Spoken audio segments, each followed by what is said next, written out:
G'day to all my friends and family, and welcome to Jim's 5 a.m. club.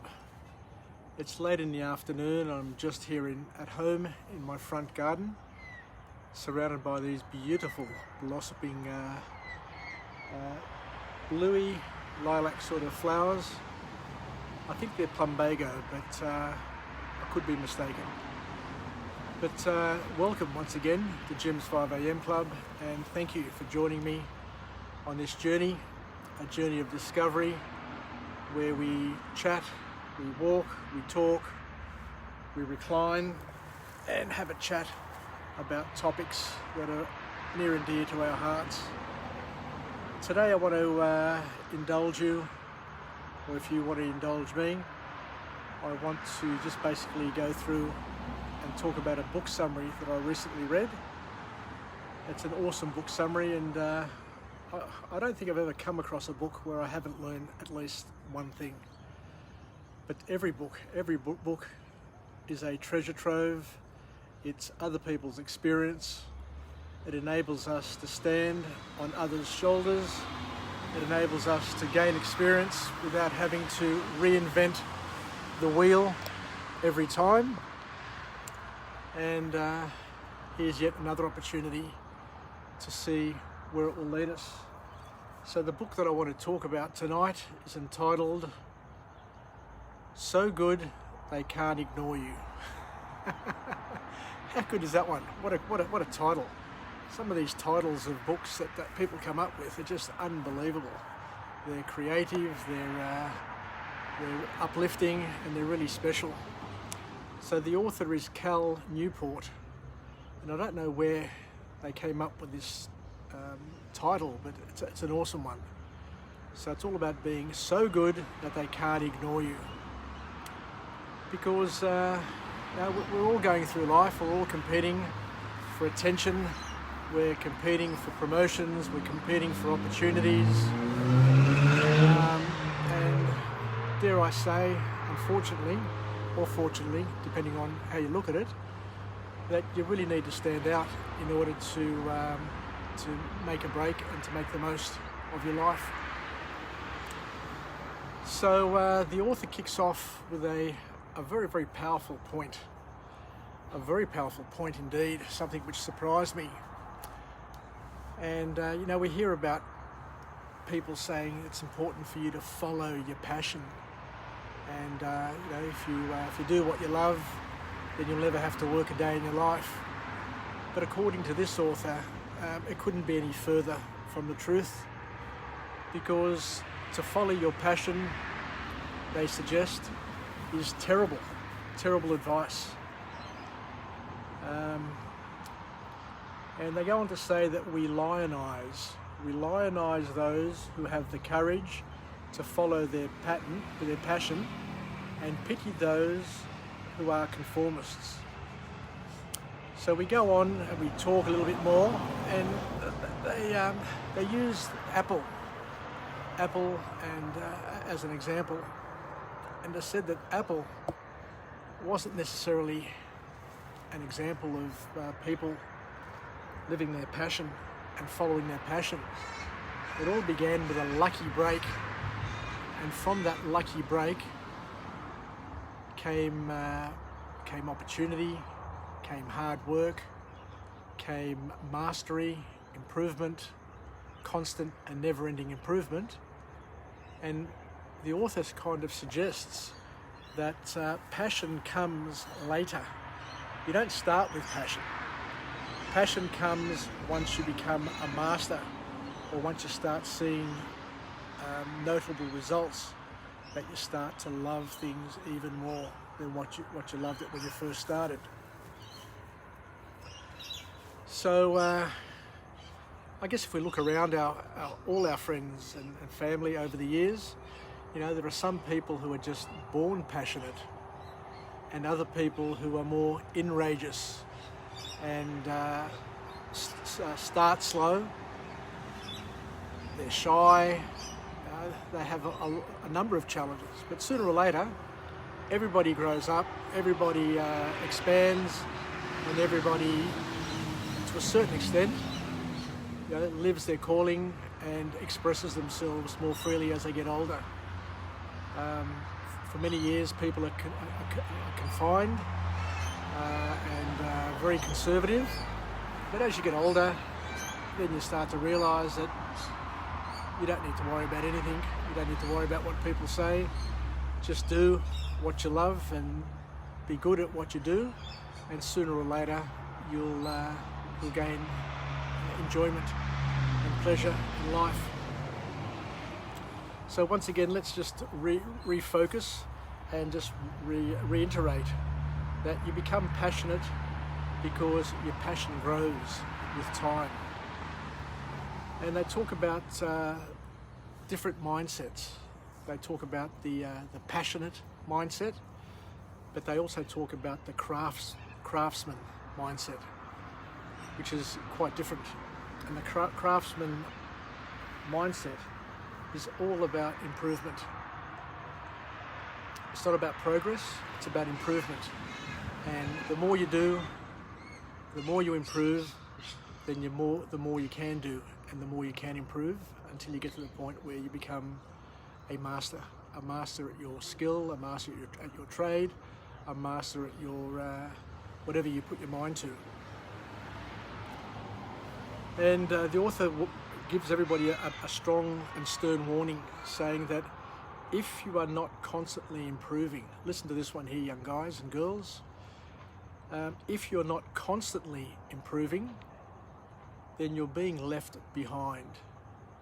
So don't get comfortable, don't rest on your laurels. And this is also important for people, of all ages. You just can't rest on your laurels. You just can't relax and take it easy and cruise, because if you do fall and get lulled into that sense of security, then you'll fall behind. You've got to keep on going, as my mate Johnny D says, keep on going, keep on fighting, keep on pushing to make life interesting. And we all know that once you scratch below the surface of anything, any interest in life, once you get below the surface, it's a new world of great fascination. So never forget that. If you're bored with your life, it means that you're not digging deep enough, you're not scratching the surface. It doesn't matter what interest you have. Once you scratch the surface, learn more, become better at it, you'll be fascinated at how interesting and awesome it is. So they talk about the 10,000 hour rule. And the 10,000 hour rule is a benchmark. Is a rule of thumb which seems to suggest that if you spend 10,000 hours on any skill, on any interest, be it physical, mental, spiritual, then sooner or later, after all of that effort, as long as that effort is purposeful effort and determined effort and deliberate effort, then you can be a master and be a leader in whichever field you choose to indulge in. And once again, this is all based on the craftsman mentality, where you start small, you build, and slowly it snowballs. It gets bigger and bigger and bigger. And as you progress later on into the future, then you're able to become phenomenally more productive and better at what you do. So we talked about the importance of deliberate practice, and wherever you can, bend yourself, stretch yourself, hang out with people that'll cajole you, will be the wind beneath your wings, will push you, will pull you, will elbow you, will encourage you to grow and develop and be the best version you can of yourself. And here is something else which a lot of people don't understand. It doesn't matter where you start from, and doesn't matter how slow you start. If you stick to something long enough and engage deliberate practice, sooner or later, as we said before, you're going to leapfrog your peers, the people who you looked up to, the people you respected, the people you looked at all with. You'll be their equal, if not better than them, if you just continue to improve incrementally. You don't need to take big steps in your improvement. Little steps, but continuous steps, will not only get you there, but will allow you to surpass any goal, any dream that you possibly have.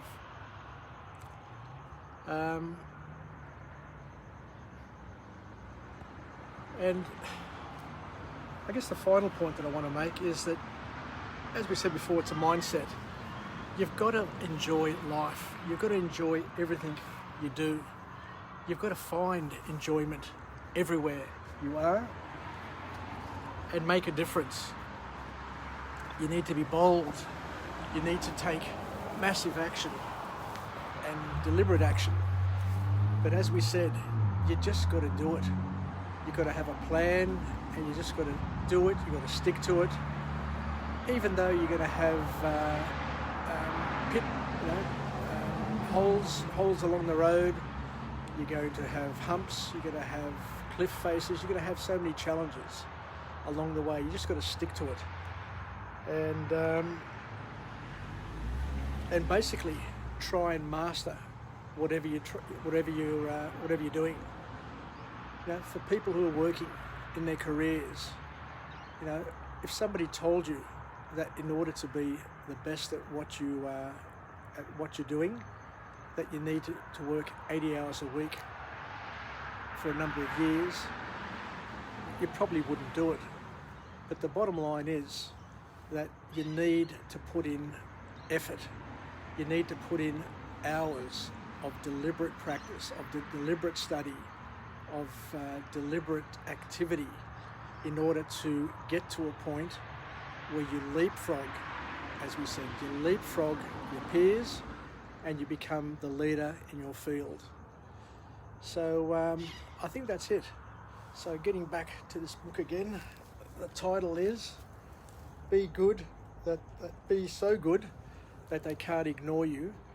Basically means that it's in your hands. You can achieve whatever you want if you decide right now to put in the effort, to focus your effort, to engage in deliberate practice on a daily basis. I read in a book that Michael Phelps, the US Olympic swimmer, the phenomenal swimmer, trained 7 days a week for a number of years. He trained longer and harder, with more purpose and more deliberate practice than all of his peers. And there was no way in the world that anybody else was going to get close to him. So, and even on his birthday, he trained twice on his birthday. So there was no days off. He had no days off. He trained Christmas, New Year's, birthdays, you name it. He trained and trained and trained and become the best he could possibly be, and incrementally improved until he got to the point where he became world known, became an Olympic champion. And that will never have been taken away from him. It will never be taken away from him. So there we go. So thank you very much, everybody, for joining me on Jim's 5 a.m. Club. Let's go, get up and go for a bit of a walk and talk. So let's finish off with a positive affirmation. I'm alive, I am well, and I feel absolutely great. To my friends and family, stay connected, stay relevant, and most importantly, I've got a little friend here with me. Can you see him up in the tree there?